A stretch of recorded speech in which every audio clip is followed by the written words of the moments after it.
Hello and welcome back to another update where I cover the latest developments throughout the front line in the Russo-Ukrainian war. It is your host Union, and in this one there are numerous advances across the front line in favor of the Russians, with a single advance in favor of the Ukrainians. The Russians managed to advance to the west of Vovchansk across the river line through the forested area in the western flank of the town. The Russians have been doing some positional fighting within the forested area for the past few months. The Russians managed to advance to the northwest of Lyman, further fighting over cutting off the supply lines leading into the town from the northwestern direction, where fighting takes place over these supply lines. To the south of Torsk, the Russians are flanking the remaining Ukrainian positions within the Serebriansk forest area, looking to gain full control over the Escalates river line, while at the same time the Russian forces are storming the remaining Ukrainian positions head-on by advancing from the east to the west in the southern marsh areas of the Serebriansk forest area. The Ukrainians in turn managed to recapture some positions northwest of Serebriansk, the town northeast of Siversk. As for the eastern outskirts of the Dnipropetrovsk region, the Russians considered offensive operations gaining control over additional settlements and positions, as well as fortified areas within that section of the front line, strengthening their offensive operations. Starting out in the northern section of the front line, the Russians managed to advance through the forested area, where they are expanding the zone of control on the southern bank of the Donetsk river line here in the Vovchansk direction. The Russians have been doing some positional fighting within the forested area over the past few months, where they have been building up their forces within it and slowly pushing through, reaching Sunilkinove from the northern direction. The Russians are here developing offensive operations across the Escalates river line to establish themselves and create a bridgehead across the Donetsk river line to gain full control over Vovchansk. The Ukrainian defenses here are slowly weakening from now a year and 4 months of fighting over the northern parts of the Kharkiv region, specifically around Vovchansk. The Ukrainians redirected a lot of their forces to defend this section of the front line in case the Russians expanded offensive operations to a larger scale, where gaining control over Vovchansk would allow the Russians to establish a logistical hub across the border area and allowed the Russians to establish offensive operations through these highways further and deeper into the Kharkiv region, stopping it at its roots, where the Ukrainians best bet.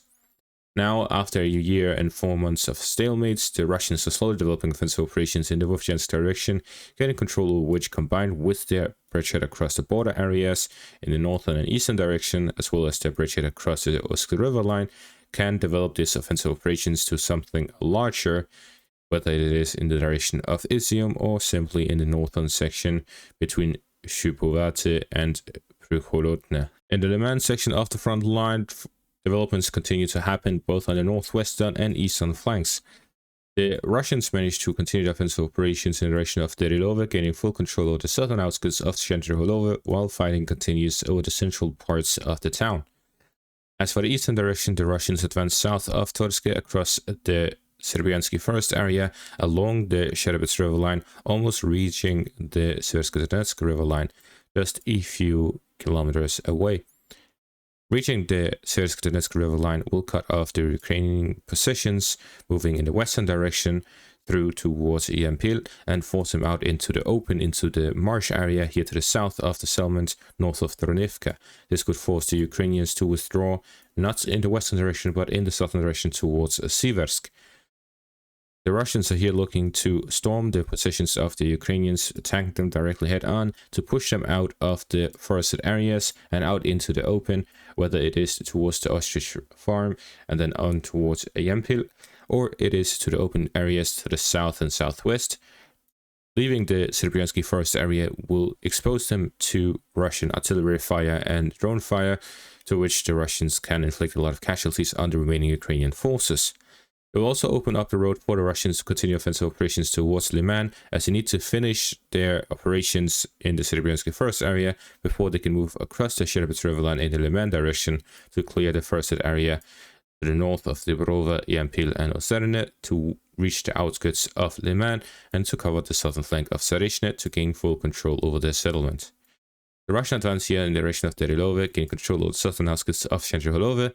At last, the Russians have now reached the outskirts of Dnipropetrovsk and along the front line here with the fish farm area and the river line in the direction of Novoselivka. There are now just one road here to the northwest of Lyman supplying the Ukrainian forces, because the supplies have now been redirected from Novoselivka down towards the Yarova road, where the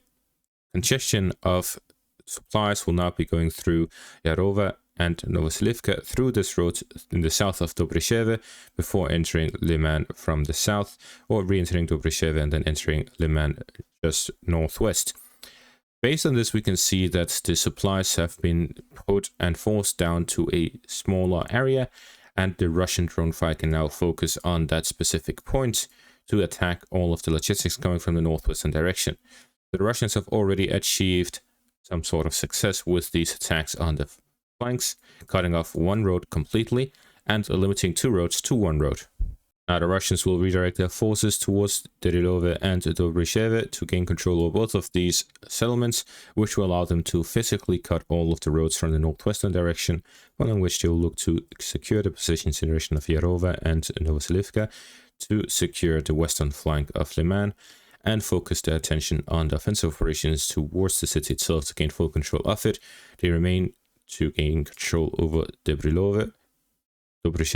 Stavki and Sarishne before they can start the battle over Lyman itself. The Ukrainian counterattack in the direction of Serebriansk has been taking place from the southern and now northern flanks. The Ukrainians looking to regain control over Serebriansk. According to Russian sources, the town is completely destroyed. There's barely any buildings standing, and the majority of the positions are in the basements, where anyone who is attacking in this settlement will be taking losses similar to what they did when they were storming it, as there simply is no place to put yourself in. That means when the Ukrainians are looking to counterattack, they'll be moving through the open fields to the south and to the west, following which they'll enter into the settlement and search for a basement to clear it and then enter it themselves. During this whole process, they are exposed to Russian drone fire and drone reconnaissance, which will warn them of the oncoming Ukrainian forces. That means that the Russians and the Ukrainians will be facing off directly within the town, and the Ukrainians are looking to establish themselves within some of these basements to slowly push through, and whatever Russian reinforcements arrive, they will be striking them as well through the road between Kryvorivka and Serebriansk, or through the forest area to the southeast. Moving further south, the Russians have managed to advance in the direction of the eastern parts of the Dnipropetrovsk region, as well as the western outskirts of the Donetsk region. Along the second line of defense, the Russians are slowly advancing through it, gaining control over additional fortifications, pushing through towards Ternove. The Russians have now gained control over the eastern outskirts of the Dnipropetrovsk region and the western outskirts of the Donetsk region along the border between the two regions. Everything within the Donetsk region